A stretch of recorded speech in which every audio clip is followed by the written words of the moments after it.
Hello friends, today we are going to see something very interesting and important. So what is it? Very simple, digital twins. The term digital twins has been revolving around the market for the recent few days and I read a lot of articles regarding them. So what is it? How is IoT connected to it? What is the scope of digital twins? All these will be clarified and attention will be given to this topic during this session. I hope you will definitely like it. And if you have any questions or clarifications, please go ahead and type it in the comment section. Let's get into the subject right away. What is a digital twin? Very simple. I searched for multiple definitions actually. There are many versions of definitions available, but most of them are inconclusive or confusing.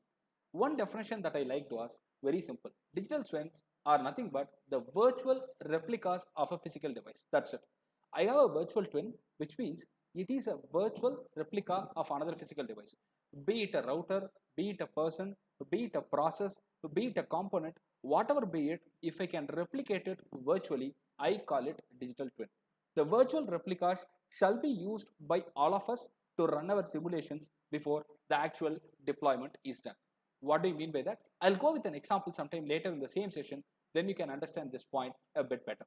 I have a virtual replica. It can function exactly like the original item, original physical item, whatever we have.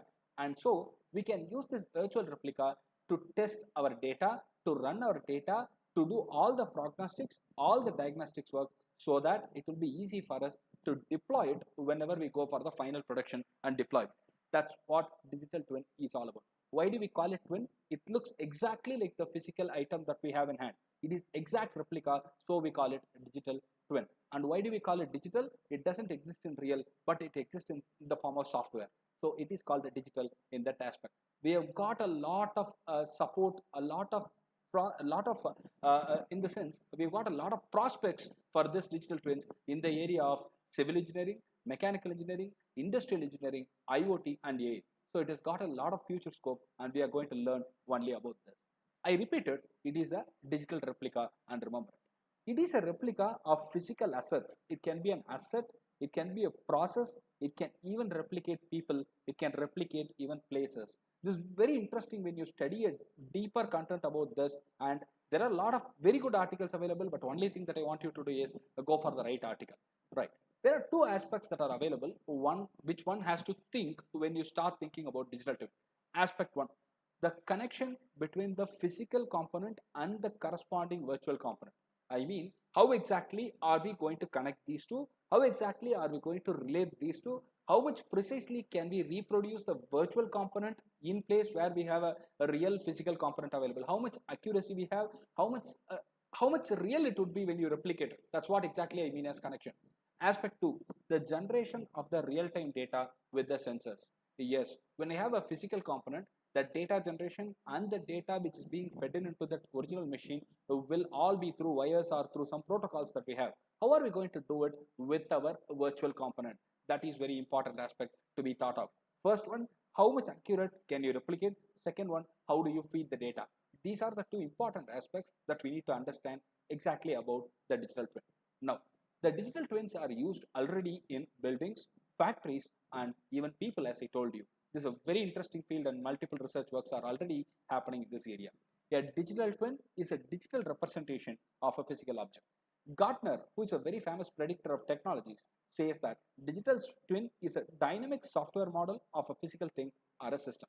Right. I'm going to make it a little precise right now, or we can make it a little neat right now with all the understanding, whatever we have grabbed for the past few minutes. Digital twin is a software program. Let's understand. It is a software program, which means it is a computer program, which can take the real world data about a physical component or an object as an input. The real world data from the physical component or an object can be fed in as an input, which means I have a software, this software can accept input, and this input can be real time. Now, this data will be processed and the output is available to you in the form of numbers or in the form of simulations, which will be very helpful for you to understand and predict also about the system's functionality. For example, what do I say is very simple. I have a software, The software is a replica of a physical system. The software can accept input as the original system accepts, as the physical system accepts. As the physical system processes it, the software can process it, but the output will be in the form of simulation or in form of numbers, which means the results, which can help you to predict how exactly the physical system would work on facing that particular data. I have got 3 or 4 scenarios. I need to now test it. Instead of you going and deploying it and then testing it as a physical machine, you are testing it as a virtual replica, which is nothing but the digital twin, and then you are trying to see and study the system's performance, right? Remember this point, the twin can receive inputs from the sensors, which means your software can receive the inputs from the sensors.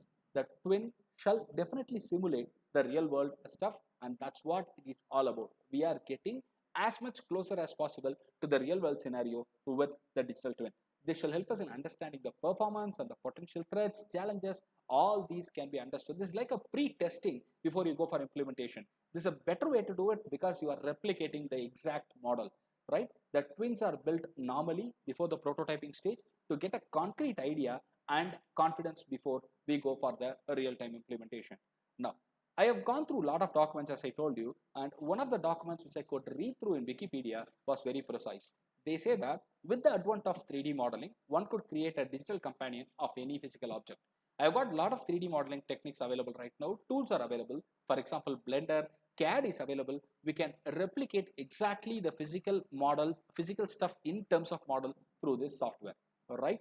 The digital companion is nothing but the twin, which can be used to track the status of the actual physical element. I have a digital companion. I have a digital component, which is exactly the replica of the original one.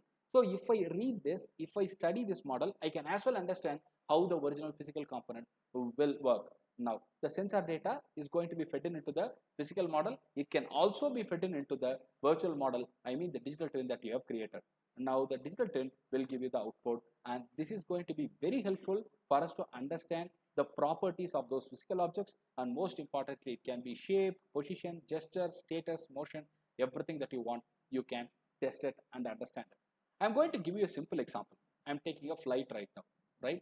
We are creating a sophisticated 3D model with CAD or with Blender or with anything with the facilities through simulation for us to replicate the complete functioning of the flight in the digital twin.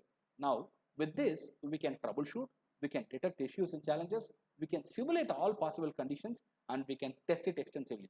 This is the facility that the digital twin provides you. Whatever you could do in the physical world, you can do it in the virtual world. And remember, this is not augmented reality. Augmented reality is just placing the digital content in the real world scenario for you, and you can access it. It's not about studying, it's not about reading through the scenario, it's not about troubleshooting, it's not about anything of that sort. Here we go through that completely from end to end. One more example will be really helpful for you to understand exactly how digital twins would be useful. Let's take a hospital infrastructure or a setup. I'm creating a digital twin for the hospital. The doctors, admin, nurses, all of them would get an excellent insight to the workflow through the system. In case of an emergency, how situation can be handled can be really explored through this digital twin. This will help us in using the equipment real time very nicely when a situation arises. All these can be done during a real emergency time very nicely if you had a practice with this virtual twin, I mean the digital twin earlier. That's what digital twins is all about.